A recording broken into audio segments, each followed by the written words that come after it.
Alright, what's up guys? I actually haven't made a video in a while, even though I probably have been uploading.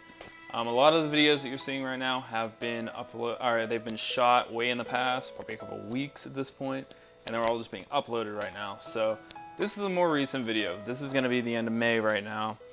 And the WRX here is experiencing a little bit of trouble, and it's something I actually need to address. So let's go over some of the symptoms. Whenever I go to fill up for gas, I will fill up for gas and it's fine. It takes the gas just fine. And then whenever I go to turn the car back on after it's sitting for literally maybe a minute or two, like however long it takes to get gas, you'll go to start it and it'll crank over and it'll be crank, crank, crank, crank, crank, and it the mixture won't ignite. You know, it's like crank, crank, crank, crank, crank, and then you're like, okay, is my car gonna start? You know, I've never had that issue with pretty much any of the cars that I've ever owned. Like, they just start, you know, as long as you keep everything topped up and everything good, maintenance-wise, you're usually pretty good. So, you know, you have to stop, and then you're like, oh shit, you know, I'm out wherever I'm at getting gas, and then you do it again, and you're like, oh, sigh of relief, and you get going, right? So, you know, it did it the past 2 times. It did it once, and I was like, okay, whatever, you know, I normally don't go to this Sunoco, maybe it's just a weird happening, you know, shit happens, whatever. I went to the Shell that I normally go to, and it was doing the same thing, and I'm like, yeah, there's something going on here, like, this is weird, why is it doing it twice? And then I finally got a check engine light. Gotta love those things. I've had this car for like almost 4 years now, and I've gotten 3 check engine lights, and they've all been the same thing, and it's for the evap emissions control unit, basically. Not control unit, just control system, I guess you could say. And I've never really had much luck troubleshooting that. I had it in my old car, and you know, when that comes up, I just go, you know, oh well, just don't, you know, run the car on the highway like with less than a 3/4 of a tank of gas, and that emissions thing won't run, and then you'll be good. That's how Subarus work. So that's how you get around that for like emissions purposes for like the state of Pennsylvania.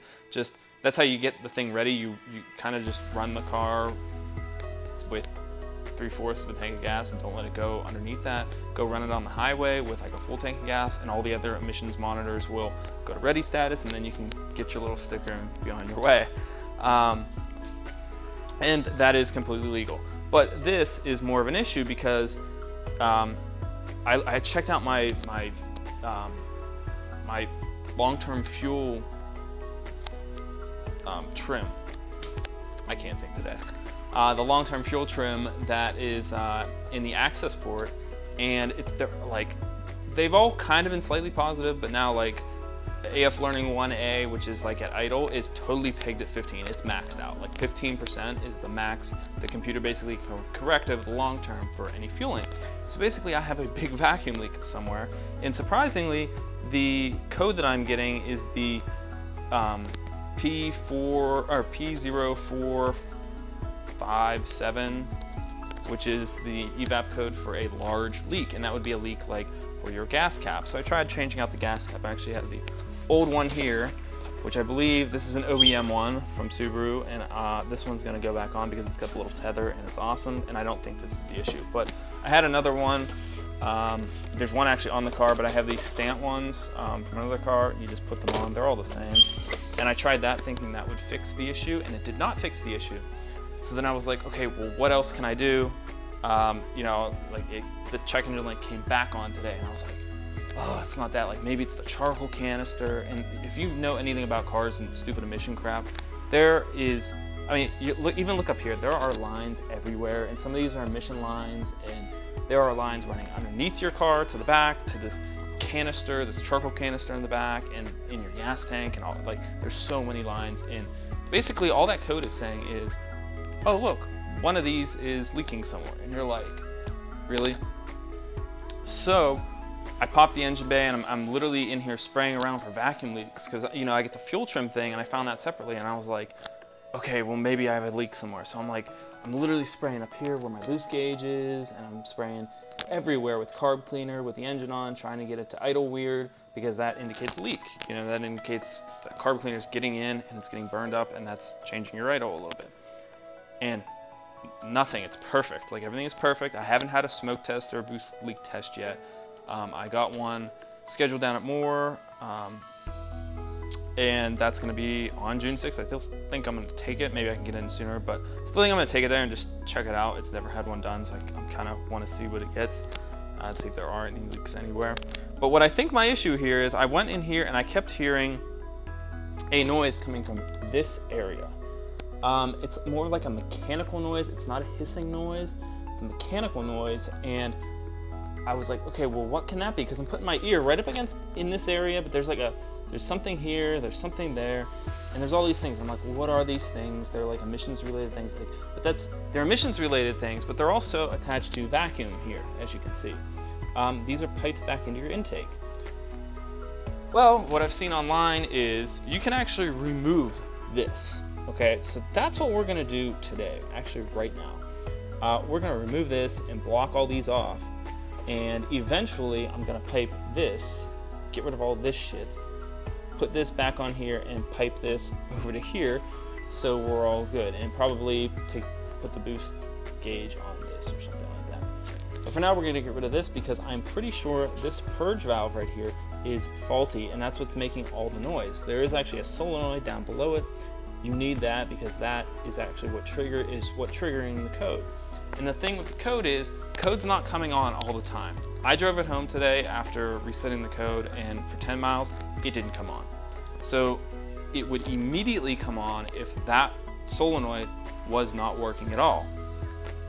What I'm thinking here is, and this is just a theory because the fuel trims were a little positive and now they are massively positive, but since this is a vacuum line and it's pulling in vacuum from here, this is more or less like a check valve kind of.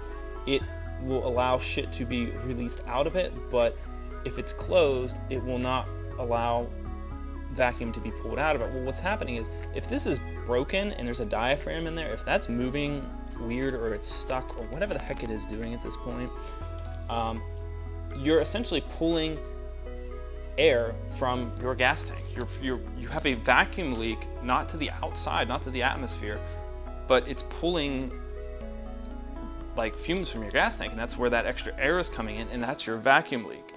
And I think that's what's throwing the fuel trims off. So we're gonna see. We're gonna do this thing. You do these on the EJ 207s, which are like the STI engines in Japan. We don't get them here. This is the 205 that we get in America here with the WRXs. And essentially, you don't need this. This is like some American stuff that they put on here to make this work. You can apparently clean this up, and that's what we're gonna do because this is not needed. The other one is needed, this is not needed. We're gonna cap this off, we are gonna cap this off, and we are gonna cap that off. I believe there's 3 that need to be capped off, and we're just gonna completely remove that, and hopefully everything is good and the check engine light doesn't go away, and better yet, will certainly tell us if this is gonna work right and is working correctly, I guess you could say, is if those fuel trims go back to what they were before at least, or a lot better. Them being at 15 tells me there's something really wrong with this and it really needs to be looked at, especially before I go racing.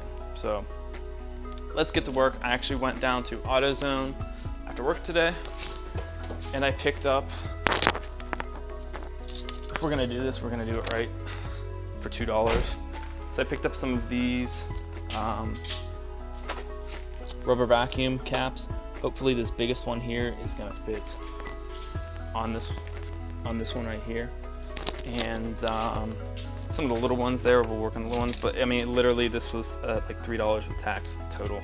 So these are going to come in very handy. We're going to remove some of this stuff. We're going to clean this up actually, and I shouldn't get a check engine light, but we're going to try this out and we're going to see. So I will be right back after I do this and I'll show you exactly what I did.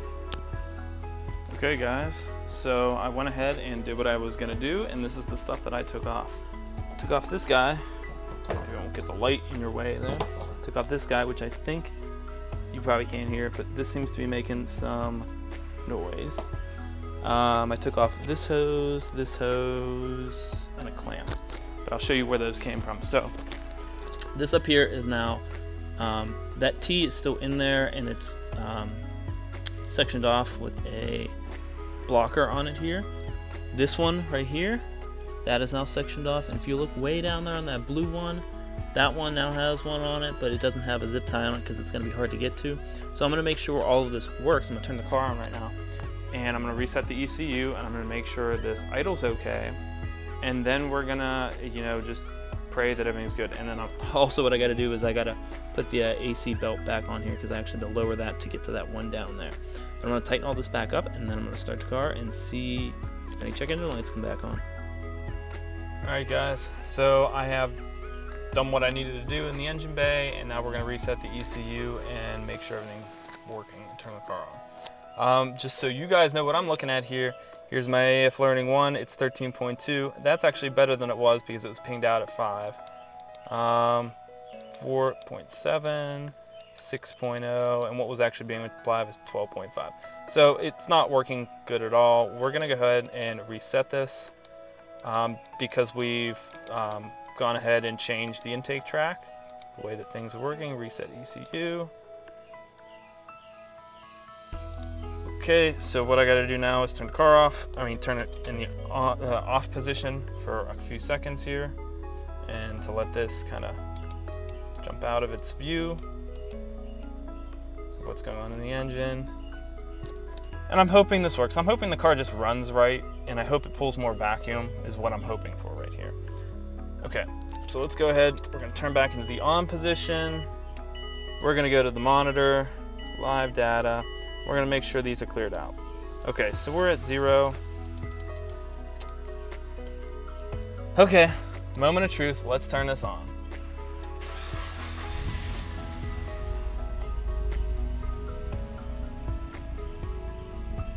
Oh, hey, look. It idles. And it idles good, I think. It's searching for its idle. But we're not going to see any difference with the AF Learning numbers here. But AF correction numbers are rising as normal, which fucking sucks.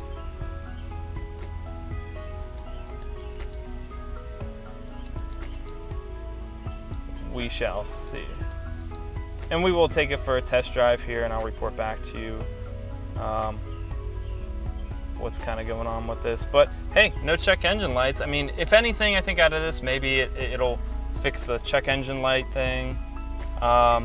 You know, if it does fix this correction, AF correction thingamajigger, that's great. You know, kill two birds with one stone.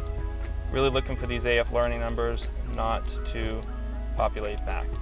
But anyhow, I am going to put the accessory cover back on the engine there, and I'm gonna go take it for a test drive. So I will report back when I'm done with that. All right, guys, so kind of bad news, kind of good news, I don't know. Bad news first, I guess. So car's been idling, AF Learning 1 is maxed out at 15. So we are back to exactly where we were again with all the to the supposed vacuum leak or whatever the fuck is going on here. Let me turn the car off for you, and then I will be able to talk. Well, actually, I am gonna go drive it around, so yeah, give me a second. All right, so essentially that didn't do jack shit. Hey, I guess it looks a little bit better without stuff here, if anything. The vacuum is the exact same. The boost is the exact same. I didn't get hard on it because I just reset the ECU, but you know, maybe that'll take care of the evap code issue. Maybe it's the actual solenoid that is chilling down in there. Who knows? If it is that, I'll change that. But it's like a $123 part. I can get it cheaper locally, used or something. I know a few people do have them. I put the stock gas cap back on because apparently the gas cap is not the issue, so the stock one's probably better. There didn't seem to be anything wrong with it because it came right on with that. So I'm really out of ideas on this one. That's why it is actually going to go down to more performance, and they're just going to have to take a look at it and you know, really see what's going wrong with it. Again, it runs completely fine. Everything is good on it. It runs great, actually, I guess you could say. I have checked every single vacuum line. I've checked. You can even see I have zip ties on every single vacuum line. I even have a zip tie on that. I have zip ties on all of these. I have zip ties on everything. I have clamps on everything. I've made sure everything is legit closed. That's closed. Everything is closed. I've checked the intercooler. I've checked vacuum lines. I've checked all the lines to the turbo. I have checked everywhere. And apparently to get a vacuum leak that's changing your numbers as much as mine is, it needs to be a massive vacuum leak. So I have no idea where this leak is. They're just gonna have to hook up a smoke tester or boost leak tester to it and see what the heck is going on with it, because I have no idea. I have no idea. I've pretty much had it with the issue, and we're just gonna have the professionals look at it. You know, you can only do so much as a shade tree mechanic, even though I don't have any trees in here. But you get what I'm saying. I mean, you know, by yourself at home with the tools that you have and the knowledge that you have, you can only really do so much. So I guess the biggest thing to take away from this is, you know, I learned a whole shit ton about the emission system, how everything works, what you can take off, and what different cars came with, and all that type of stuff. I'd rather somebody just take a look at it at this point, because I actually can't really get it. And maybe this boost leak test. I mean, I could make a boost leak tester myself, but you know, you'd be spending 20 bucks on materials and then doing it yourself and trying to interpret, you know, what's going on. Can you hear anything? You know, it's just better if you just take it to a shop, $50 or something. They do a boost leak test, and you know, they figure out what's wrong with it, and maybe they'll have the knowledge and the know-how and know what's going on. The other thing I can kind of think of possibly is maybe this idle control valve up here is leaking ever so slightly. Things get hot, gaskets expand and contract multiple times through heat cycles, and stuff just gets worn out. Everything gets worn out on cars. So that's it. I will leave you with that. I will update you when I am down at More Performance and they take a look at it and we figure out what the heck is actually going on with this. Totally honest, I think it's okay to autocross this weekend, so I'm probably going to go. Nothing's changed. I autocrossed it before and there were no issues with it, so I probably will be autocrossing this weekend. I'll probably try to take it light, I guess you could say. It's the last one for the season at North Park, and that's going to be it. There will probably be a little break after that, so we will see. But I will leave you at that. Essentially, I didn't really accomplish anything except learn that you could take all that emission stuff off there.